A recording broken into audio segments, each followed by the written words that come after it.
And today we'll be looking at the topic, pillars that sustain and grow your business. One of the things I would like to say upfront is this particular teaching will achieve 3 objectives. One, it will empower you. I call it the 3 E's. It will empower you, it will equip you, and it will encourage you. In other words, it will stimulate your thinking on how you could grow and sustain your business. It will reinforce certain things you're already doing right. And lastly, it will provide some additional information that will help you in terms of growing your business.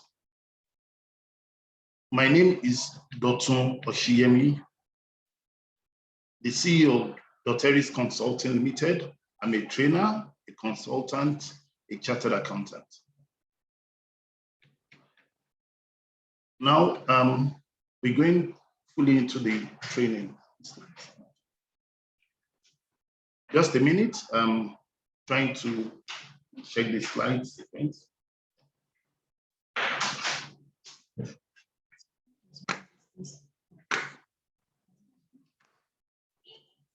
Okay. So the training will go in this format in terms of the content, introduction, and we'll look at some basic definitions and talk about mindset. Mindset is very important. We'll look at some key ingredients to sustain and grow a business. We'll look at the key point or the key highlight, the pillars that sustain and grow a business, and then we'll conclude, and then we'll go into Q&A session. I'd like to start off with some basic definition, particularly in the context of the topic that we are looking at. When we talk about sustain, we are talking about to keep alive.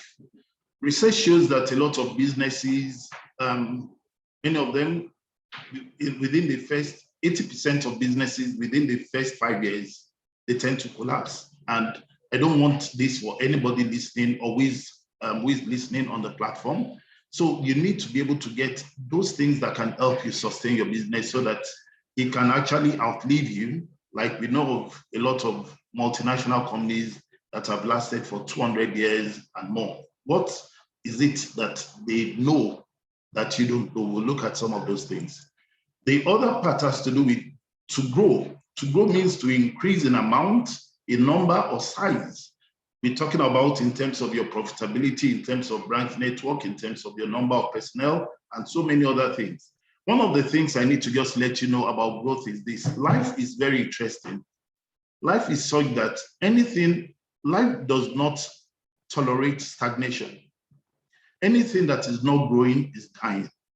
That's why you need to be sure that you are really making progress in terms of growth. Then, one of the, like I mentioned, that the topic is about pillars that sustain and grow your business. So what is a pillar? We are talking about a supporting and integral part of a structure. There's also these pillars, they're not visible, but they exist in businesses. We'll look at those pillars as well. And of course, when I'm talking about business here, I'm talking about an enterprise engaged in both for profit and not-for-profit businesses. In other words, if you're running a not-for-profit business, you will still be able to learn a lot from this training, though the main focus are for those engaged in for-profit. So that's on the definitions. Let me talk a little bit about mindset, because it's so critical when you're talking about for the entrepreneur mindset. There's this quote. We say that mindset is everything, and I totally agree. If you look at the word mindset, it's a combination of 2 words. Mind, where your thinking takes place, and set. Is it set for growth or is it fixed? We'll look at that later. One of the things that you should also realize also is that limits exist only in the mind. And I say this, I'm not talking here as a preacher now, because if you look at in creation, all God gave to us was vegetation, plants, and everything. God never provided tables and chairs. That came from the power of the mind. All the things that we're using, the cars, the laptops, everything came from the power of the mind. So don't place limits on yourself when it comes to the mind.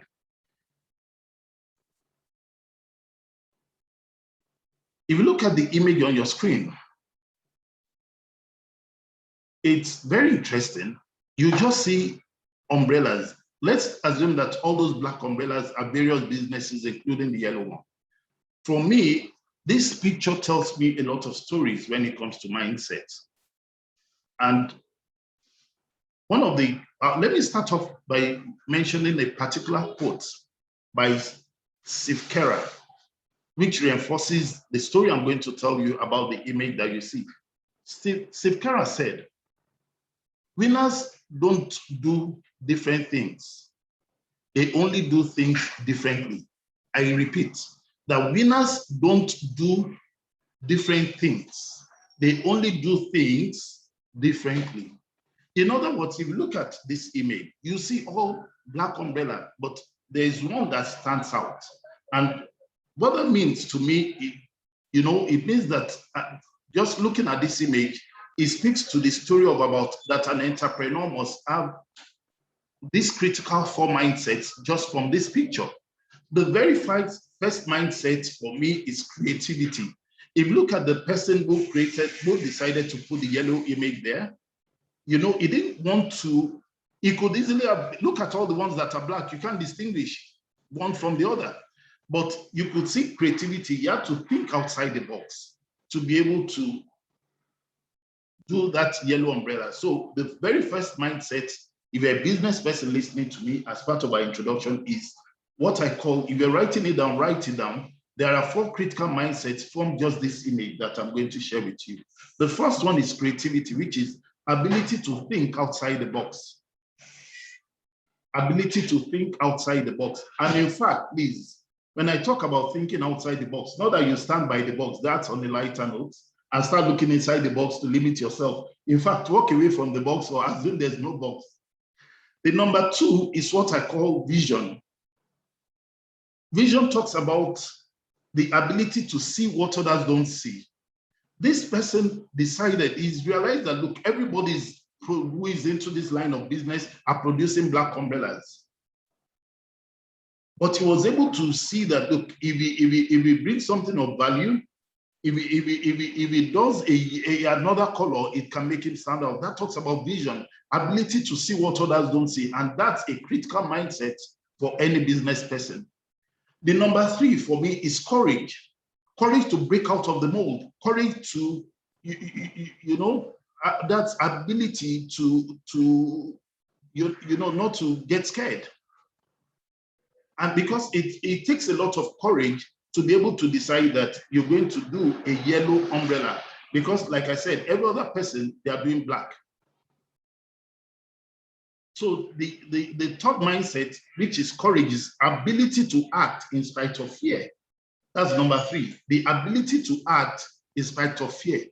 Please, a business person, an entrepreneur, you don't let fear stop you. Fear behaves like a bully. That's one of the things you must understand. And it depends on how you define your fear. For a lot of people, they define fear, F-E-A-R, as flee everything and run. F-L-E-E, flee everything and run. That's the way they define their fear.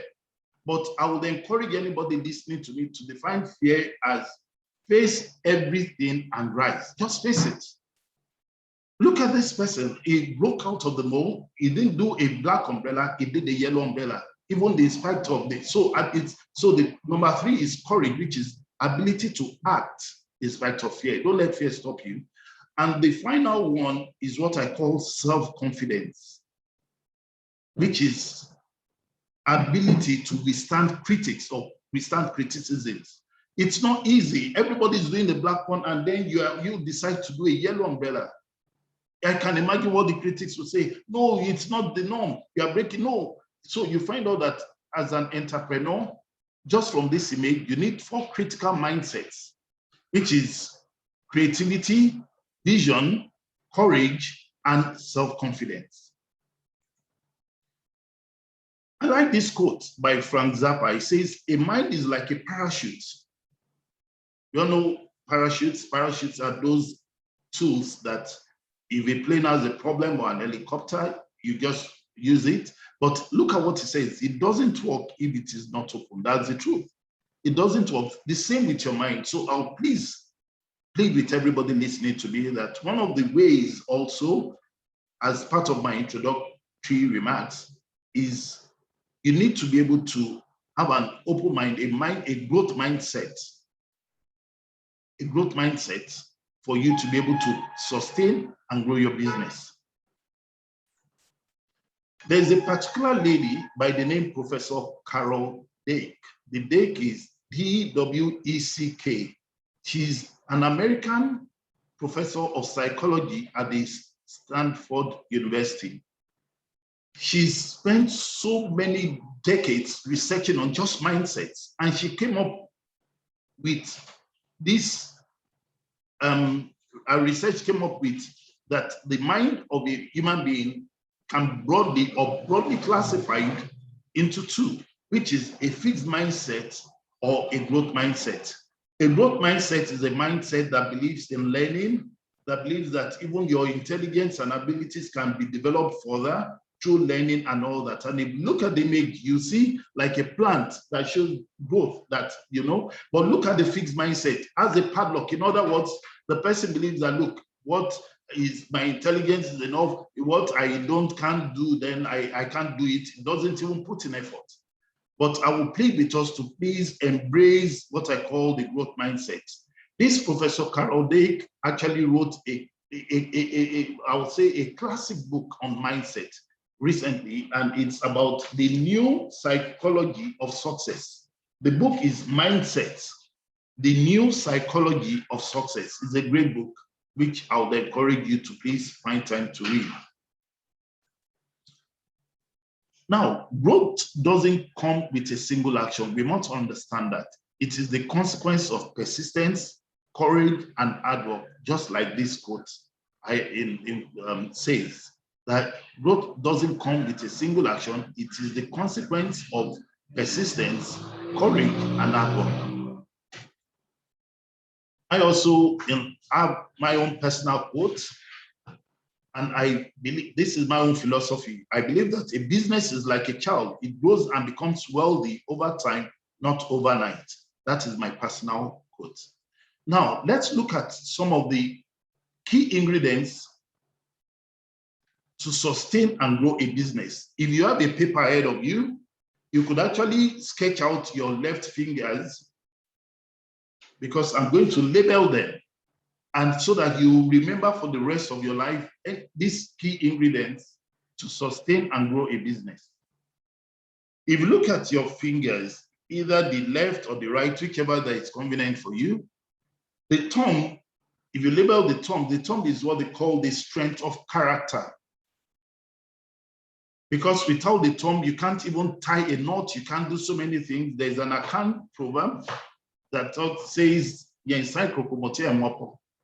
know, you can't tie a knot without the thumb. So in business, strength of character is so critical. Trust and credibility are like currencies that you spend in business. Never ever forget that. Strength of character, that is the thumb.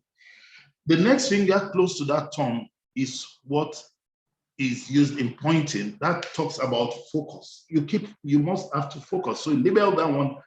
The next finger close to the thumb is what we use in pointing. It talks about focus. The focus there, if I take it like an acronym, it means FOCUS. It means follow one course until successful. Follow one course until successful. The next finger after the pointing finger is the longest in virtually any hand. Anybody's hand is normally the longest. That talks about your brand. It to get to the point where your brand of your business is even more known globally than the founder of the business. So anything you do, always ensure that you are properly projecting your brand, because eventually that brand will overshadow even the founders. For instance, if I ask people who the founders of MTN are, probably they don't know, because the brand is so strong now, but there are people who founded it. Same as Coca-Cola. Do you know that if you are just to sell the brand, the name Coca-Cola today, it probably may be able to buy all their factories in Africa. That's just the worth of that brand. So please, everything you're doing as part of the key ingredients, you're building a brand. Number 4, the next finger after the longest one is where they put the ring.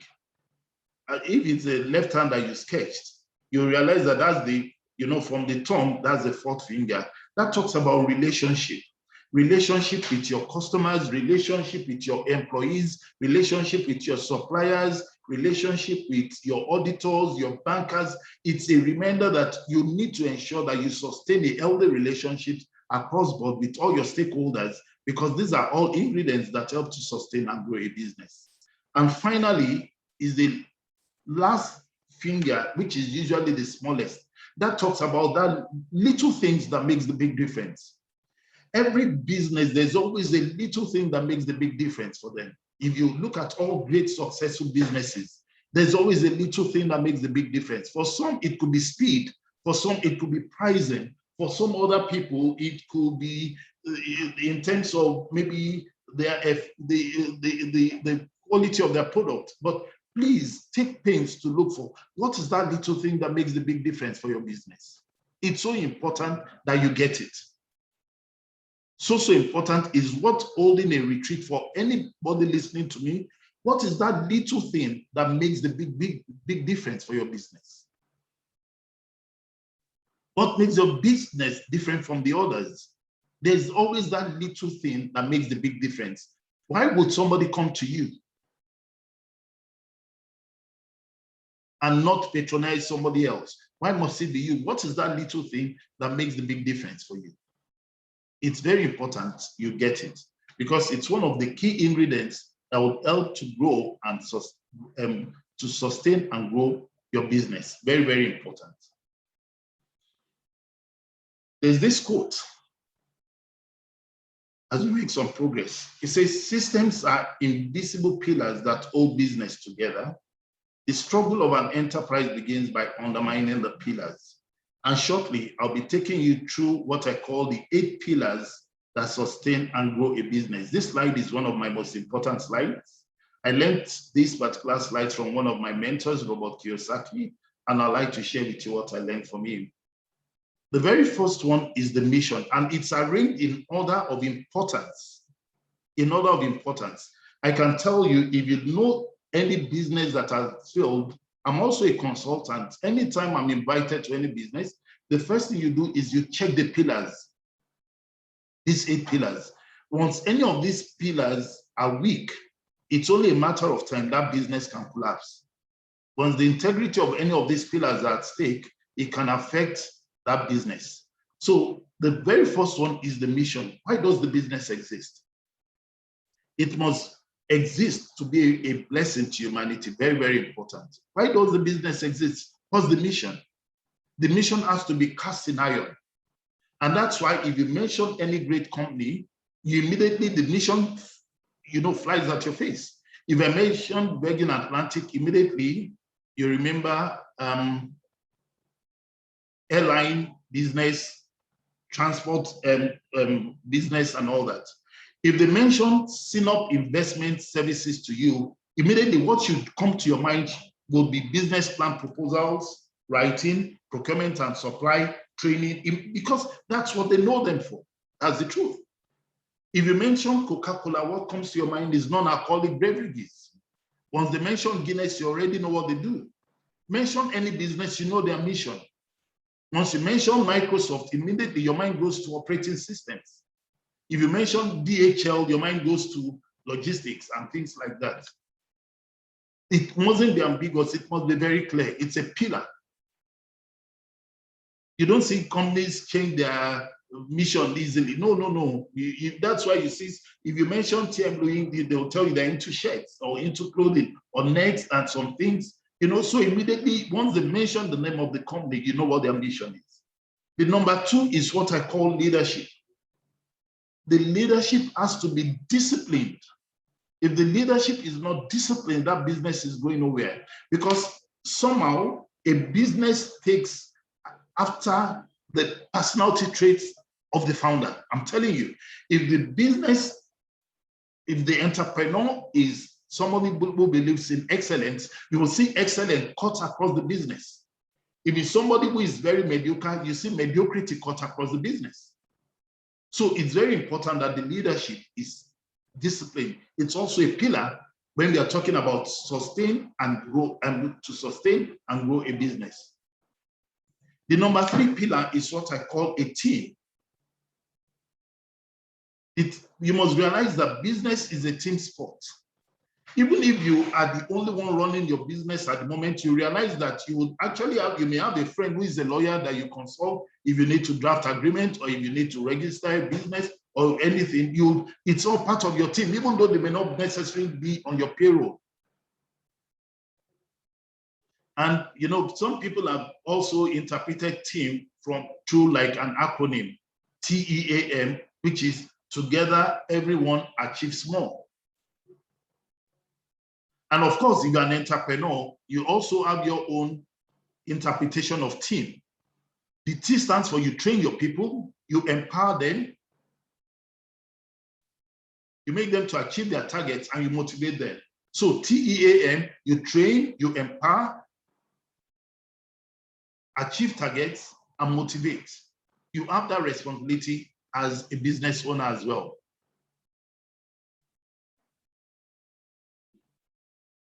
So that's why I said that there are different interpretations of the team, which is together everyone achieves more, and you can train them, empower them, aim them to the goal or aim them to the target. The A stands for aim, achieve target, and then the M means you motivate your team. There was something I learned from Warren Buffett when he talks about team and recruitment. He says he only uses IIE for recruiting. And basically, I've come to embrace that philosophy of IIE. The I stands for integrity, intelligence, and energy or enthusiasm.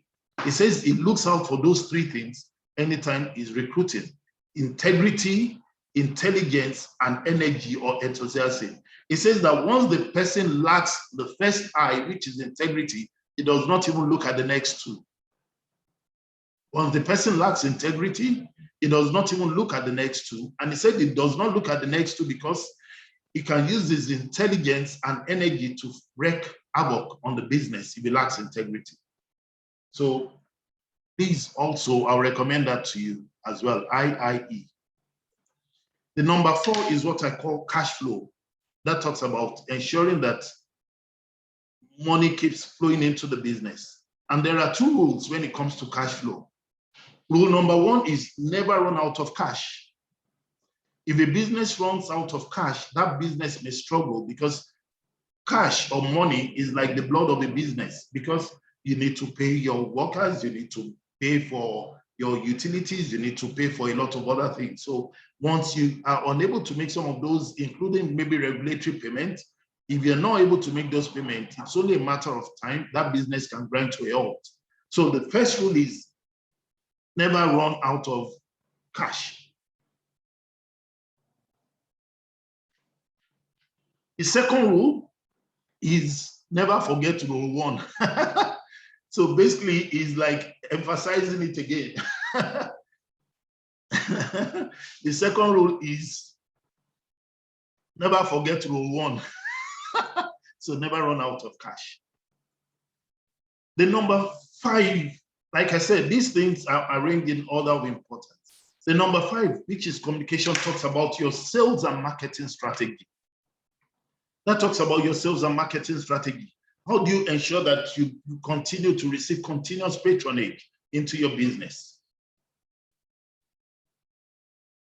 And one of the things I would encourage you people is that when we are talking about sales and marketing strategy, a lot of people just focus on just the services, their products only.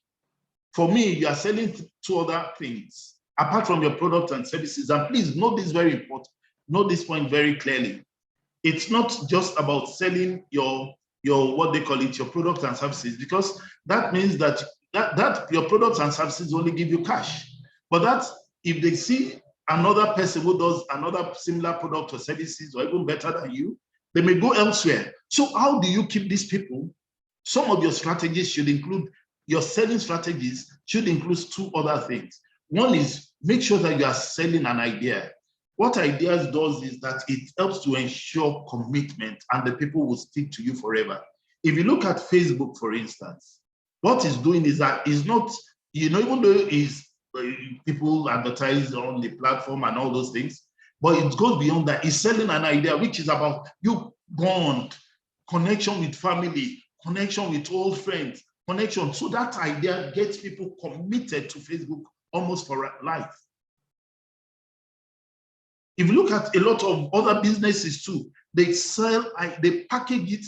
They're not just selling their products or services. You must also set, because ideas get commitment. Another thing you are also selling is you are selling relationship. You ensure that anybody who patronizes you, you enhance that relationship, you keep it, you bond, you almost make the person a friend forever. So because what relationship does is that it gives you retainership, it gives you referrals. That's what relationship. So you're not just selling products and services, you're selling ideas, you're selling relationship, and then product and services last, because that only gives you cash and they can take that cash elsewhere. But once they're committed to you, once they have a solid relationship with you, they'll keep coming back, and that enhances your revenue and makes the company to grow, and you're able to sustain it for many, many years. The number 6 is what I call systems. Have a system in place. Even if you're just starting today and you just have just 2 notebooks, one for all your expenses, one to capture your maybe 3 notebooks, 1 or 4, probably 1 to record your liabilities, 1 to record your assets, the business owns, 1 if you are making any expenses, you write it there. If any money comes in, you write and you record it in your income and you bank it intact. You also have maybe like a petty cash. That already is a system, as simple as it is. What system does is that it helps the company to be able to, live. It means that you're creating an opportunity where more people in future can even without you, the founder or the business owner being around, the system the company can run. That's what we're talking about, so that it can run. It's very, very key.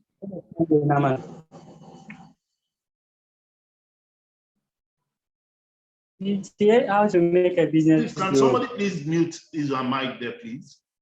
Somebody will join. Thank you. And please just mute your mic. Thank you. So systems is also key. Having systems in place, because for instance, I would encourage anybody who is an entrepreneur or a business owner.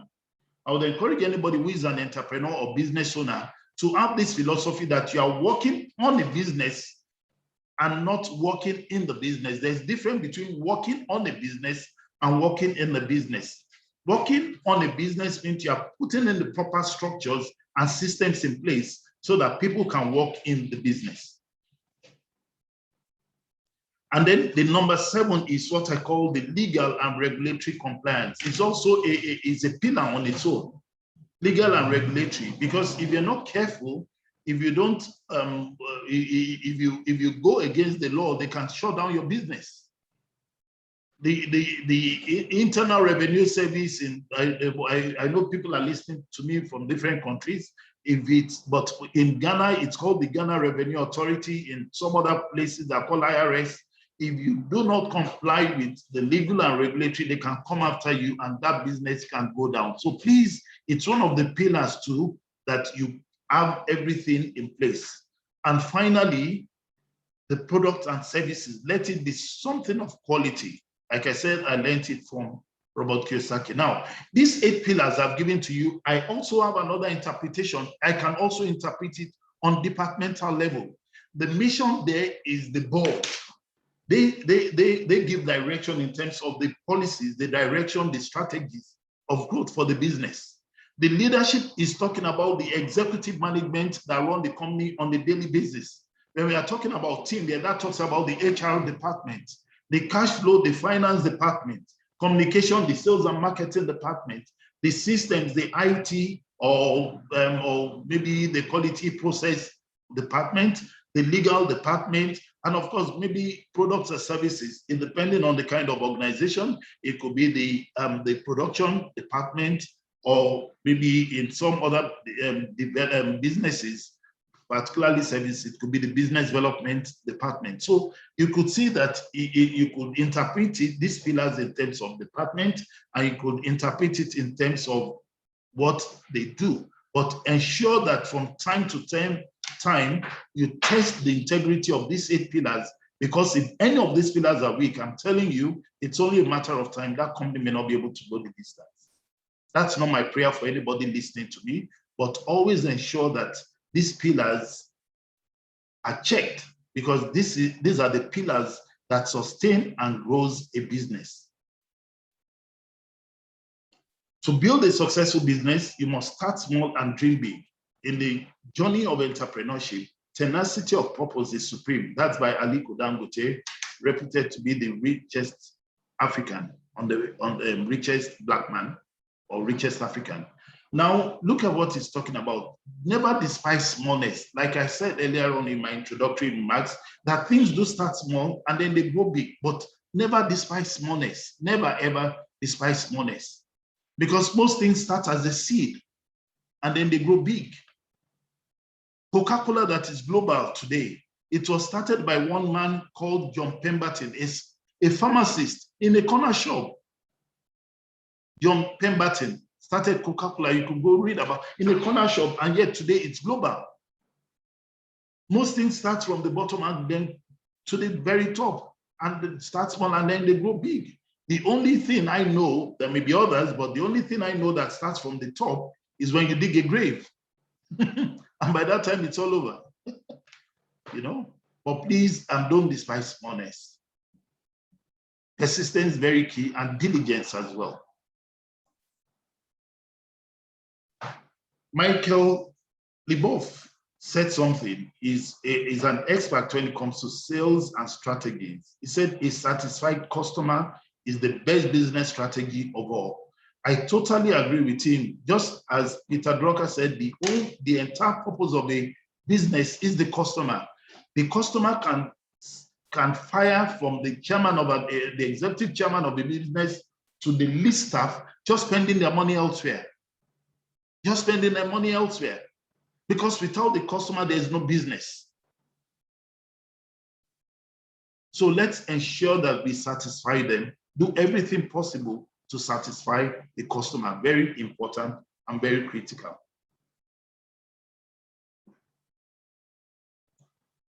In conclusion on this part of the training, so that we go into some Q&A session, to sustain and grow your business, remember to test the integrity of the pillars from time to time. Very, very important. Those pillars that I mentioned. And on this note, I say a big thank you. I'll take questions. And of course, if you look at on this